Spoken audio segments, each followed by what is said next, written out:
Hey, what's up? Brent from Brent Thanks for watching Brent TV. Today we're going to watch a dyno pull on a 25 Roush Nitemare. I got to tell you, this truck looks awesome.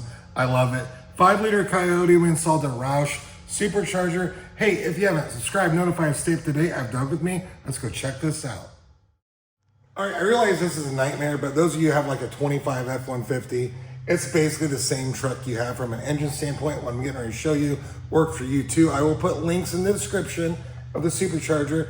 Don't come down and take a look. It's the Roush intercooled TVS 2650. This truck is completely stock except for the Supercharger we installed. Of course, you get the nice air induction system.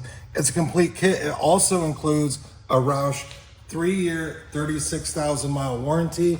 It is advertised at 705 flywheel horsepower. These trucks stock make right around 350 rural horsepower.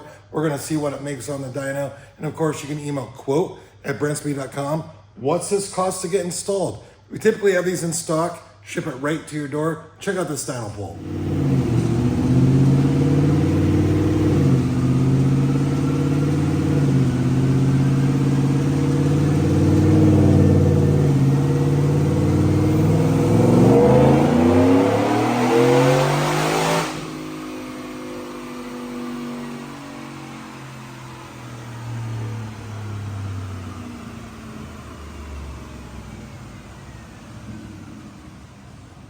All right, here we go. DynoJet SAE Smoothing 5 comes in at 560 rural horsepower, peaking at right around 6,400 RPM.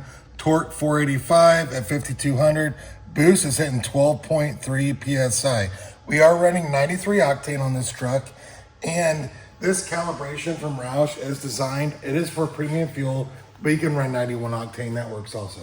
But this is the Roush Nitemare. Really cool looking truck. They built it naturally aspirated. We installed the blower, it's a 2025. But again, this blower will work on your normal F150 as well. Hey, if you have any questions, leave that comment, happy to answer. We are in Indiana, like I said. Email quote@brentspeed.com. What's it cost to get installed? Have a great day.